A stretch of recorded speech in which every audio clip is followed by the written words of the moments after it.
everyone. Today I am going to tell you some basic concepts about electric charges and fields, electric field, electric dipole. Firstly, I will introduce introduction, then key points like point charge, source charge, test charge, electric field, intensity of electric field intensity due to a point charge. We know that positive charges and positive charges repel each other, and we know that negative charges and negative charges repel each other, and negative charge and positive charge attract each other. इन सब चीज़ों से हम एक चीज़ जान सकते हैं कि electric field क्या होती है। इलेक्ट्रिक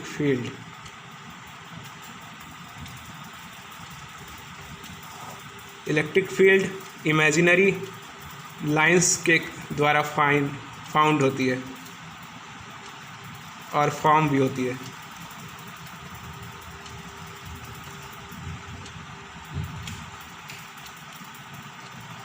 अगर हम एक स्केल लें और पीसेस ऑफ पेपर्स लें और ये जो है रब किया हो ऑयली हेयर के साथ, तो ये पॉजिटिव चार्ज हैं और इस पे निगेटिव चार्ज आ जाएगा, क्योंकि ऑयली हेयर पहले निगेटिव था और फिर उसके बाद जब हम इसको रब किए तो ये अपना चार्ज जो है निगेटिव चार्ज को दे दिया, मतलब इस स्केल को दे दिया, और फिर उसके बाद ये निगेटिव चार्ज हो गया और अब ये इसको अट्रैक्ट कर सकता है। लेकिन इसमें इलेक्ट्रोस्टैटिक फोर्स तो आ जाता है, लेकिन हम लोग ये नहीं जान पाते कि इलेक्ट्रोस्टैटिक फोर्स आया कहाँ से। इलेक्ट्रोस्टैटिक फोर्स आया इलेक्ट्रिक फील्ड के कारण। इलेक्ट्रिक फील्ड एक ऐसी इमेजिनरी लाइंस हैं जिनसे कोई भी चीज़ अट्रैक्ट हो सकती है या रिपेल हो सकती है। इसी फिनोमेना को डिस्क्राइब करने के लिए इलेक्ट्रिक फील्ड बनाई गई है। अब मैं आपको बताता हूँ इसी के अंदर का पॉइंट चार्ज।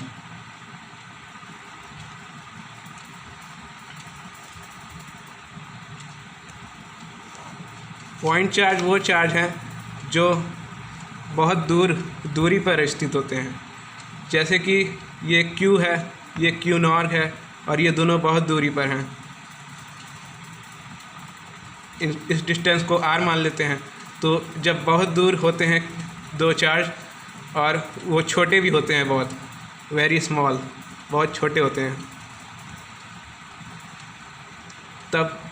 तब उनके बीच में इलेक्ट्रोस्टैटिक फोर्स नहीं लग पाता है, और इलेक्ट्रोस्टैटिक फोर्स नहीं लग पाता तो इलेक्ट्रिक फील्ड भी नहीं बन पाती है, इसलिए वो अपने नॉर्मल स्टेट में रहते हैं। तो इसे ही पॉइंट चार्ज कहते हैं।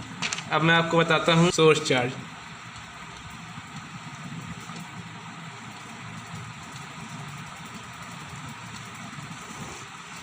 सोर्स चार्ज वो चार्ज है जो बड़ा होता है।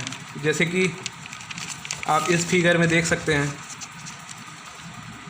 एक स्केल है और एक टेस्ट और एक कागज़ के टुकड़े हैं बहुत सारे।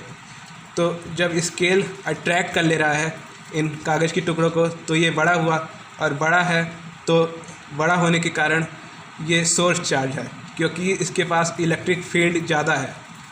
जितना बड़ा ऑब्जेक्ट होगा और उसमें जितने चार्ज होंगे उतने ज़्यादा वो अट्रैक्ट करेगा।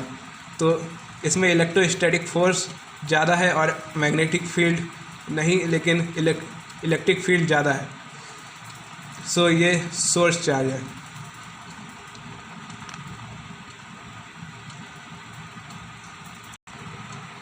कंक्लूज़न ये निकलता है कि सोर्स चार्ज वो बड़ा चार्ज होता है जो अपने से हल्के ऑब्जेक्ट को अट्रैक्ट कर लेता है। अब मैं आपको बताता हूँ टेस्ट चार्ज।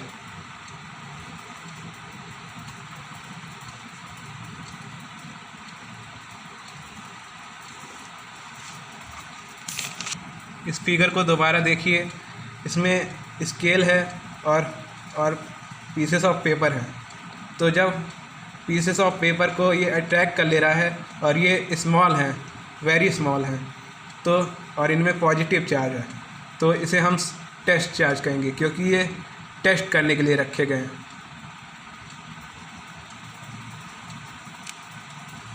टेस्ट करने के लिए रखे गए हैं कि स्केल इन्हें अट्रैक्ट कर पाता है या नहीं, तो ये टेस्ट चार्ज है।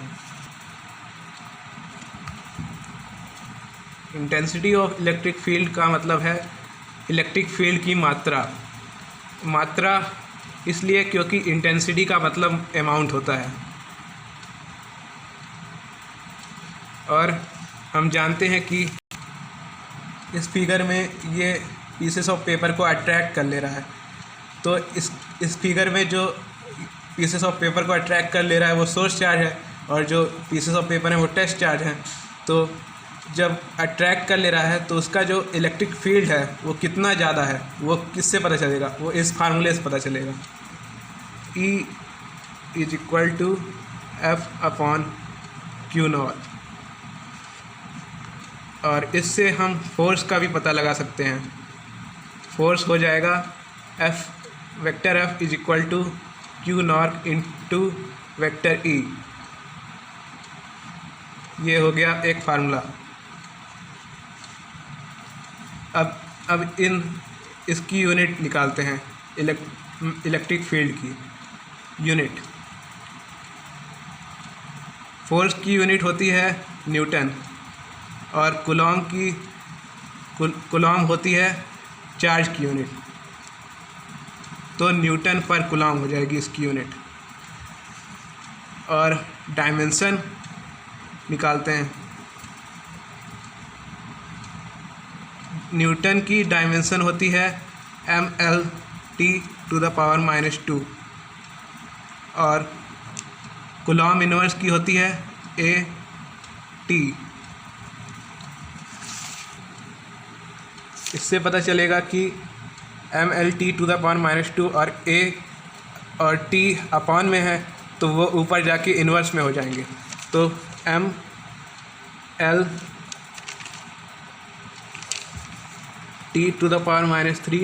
A इन्वर्स, ये इसकी यूनिट है। यूनिट का डायमेंशनल फार्मूला है ये। सो दिस इज टॉपिक जो कि मैं पढ़ाने जा रहा हूँ, electric field intensity due to a point charge.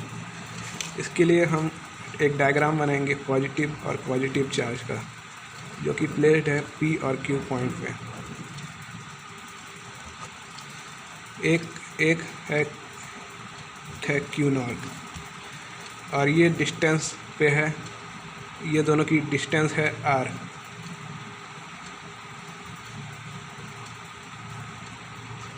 और ये जो सोर्स चार्ज है वो इस पे इलेक्ट्रिक फील्ड के कारण इलेक्ट्रोस्टैटिक फोर्स लगाता है, जिससे ये इस तरफ रिपेल होती है। तो ये फोर्स है। तो हम जान सकते हैं कि इलेक्ट्रिक फील्ड कैसी होगी। पहले हम फोर्स का फार्मूला निकालते हैं कूलॉम्स लॉ से, from Coulomb's law.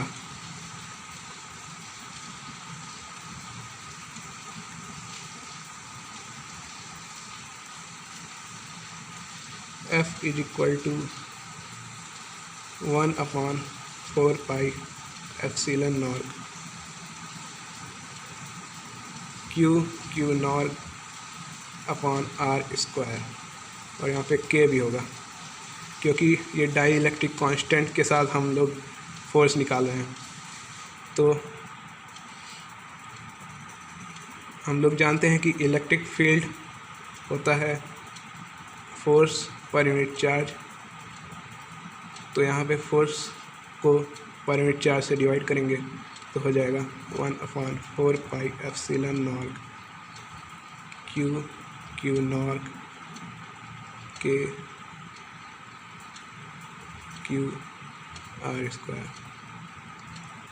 Q0R² cut जाएगा। तो आ जाएगा इससे आ जाएगा E इज इक्वल टू 1/4πε0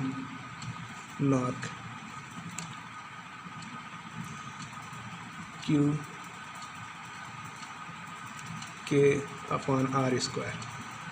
और हम लोग जानते हैं कि वैक्यूम और वैक्यूम और एयर के 1 होता है। वैक्यूम और एयर में के की वैल्यू 1 होती है, तो फिर therefore E is equal to 1/4 pi epsilon naught Q/R²। इससे हम इलेक्ट्रिक फील्ड निकाल सकते हैं दो चार्जेस के बीच में। दो चार्जेस के बीच में इलेक्ट्रिक फील्ड निकालने का ये दूसरा फार्मूला है। पहला फार्मूला ये है E is equal to vector E is equal to vector F/Q0, और दूसरा है E is equal to 1/4 pi epsilon naught Q/R²। Thank you.